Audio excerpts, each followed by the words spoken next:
வணக்கம் நேயர்களே, இது சேனல் ஜி.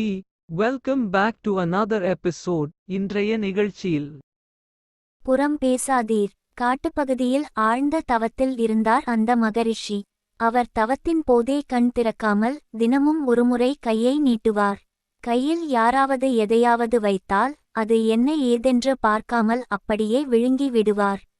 முனிவர் கையை நீட்டும் நேரம் பார்த்து பக்தர்கள் நறுக்கிய கனிகள், அப்பம் முதலியவற்றை வைப்பார்கள்.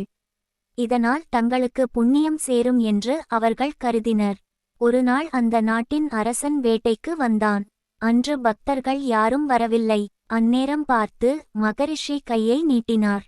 மன்னன் மகரிஷியை பரிகாசம் செய்யும் நோக்கத்தில் தான் வந்த குதிரை போட்ட சாணத்தில் சிறிது எடுத்து மகரிஷியின் கையில் வைத்தான். மகரிஷியும் அதை வாயில் போட்டுவிட்டார். மன்னன் கலகலவென சிரித்தபடியே அங்கிருந்து போய்விட்டான். மறுநாள் மன்னனின் நலம் விரும்பியாக உள்ள வேறு ஒரு முனிவர் அரசவைக்கு வந்தார். முக்காலமும் உணர்ந்த அவர், மன்னா, நேற்று நீ காட்டில் தவமிருக்கும் மகரிஷிக்கு குதிரைச்சாணம் கொடுத்தாய் அல்லவா? அது நரகத்தில் மலை போல் வளர்ந்து கொண்டிருக்கிறது. நீ நரகம் வந்ததும் அதை உண்ண வைப்பார்கள். அதற்கு தயாராக இரு என்று கூறி விட்டு போய்விட்டார். மன்னன் நடுங்கி விட்டான். தான் விளையாட்டாக செய்த தவறை எண்ணி வருந்தினான். தான தர்மங்கள் செய்து தன் பாவங்களை குறைக்க முடிவெடுத்தான். அரண்மனை நந்தவனத்தில் ஒரு குடில் அமைத்து அங்கேயே தங்கினான். அரண்மனை ஆடம்பர சுகத்தை மறந்தான். தன் நாட்டிலுள்ள இளம்பெண்களை குடிலுக்கு வரவழைத்து அவர்களது திருமணத்துக்கு தேவையான நகை, பணம் கொடுத்து பாவம் செய்வதின் கெடுதல் பற்றி எடுத்து கூறி அனுப்பி வைத்தான்.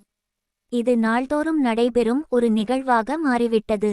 அரசனின் இந்த தினசரி வழக்கத்தை அந்த நாட்டில் சிலர் வேறுமாதிரியாக கதை கட்டி விட்டனர்.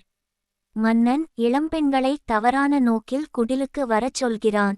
தவறுக்கு கூலியாக நகை, பணம் தருகிறான் என்று திரித்து கூறினர். இப்படியாக பல விமர்சனங்கள் வந்தவண்ணமிருந்தன. ஒருநாள் கற்புக்கரசியான பெண் ஒருத்தி பார்வையற்ற தன் கணவருடன் அரசனின் குடில் முன்பாக நின்று யாசகம் கேட்டாள். அந்த கணவன், நீ யார் வீட்டு முன்பு இப்போது நிற்கிறாய் எனக் கேட்டான். அரசன் அமைத்திருக்கும் குடில் முன்பு என்று பதிலளித்தாள் அந்த பெண். அதற்கு அவளது கணவன், ஓ, தானம் கொடுப்பதாகச் சொல்லிக்கொண்டு பெண்களின் கற்பைச் சூறையாடுகிறானே, அவன் வீட்டு முன்பா என்றான். அந்த பெண் பதறிப்போய் உடனடியாக அவனது வாயை பொத்தினாள். பின் மெதுவாக தன் கணவனிடம் கூறத் தொடங்கினாள், சுவாமி, என் கற்பின் சக்தியால் நான் முக்காலத்தையும் உணர்ந்து சொல்வேன் என்பதை நீங்கள் அறிவீர்கள். இந்த மன்னன் ஒரு மகரிஷிக்கு குதிரை சாணத்தை கொடுத்தான்.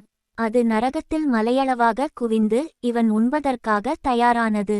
அவ்விஷயம் மன்னனுக்கு தெரிய வரவே அந்த பாவ மலையை கரைக்கும் பொருட்டு கன்னியருக்கு தானதர்மம் செய்து நற்போதனைகளைச் செய்து வருகிறான்.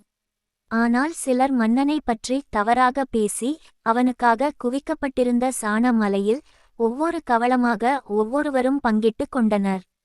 கடைசி கவளம் மட்டும் பாக்கியிருந்தது. தற்போது மன்னனை பற்றி தவறாக பேசியதன் காரணமாக அந்த கடைசி கவளத்தை தாங்கள் எடுத்து கொண்டீர்கள். மேலும் அடுத்த பிறவியிலும் கூட தாங்கள் பார்வையற்றவராகவே பிறப்பீர்கள் என்று கூறினாள். அதிர்ச்சியில் அப்படியே உறைந்து போனான் அவளது கணவன்.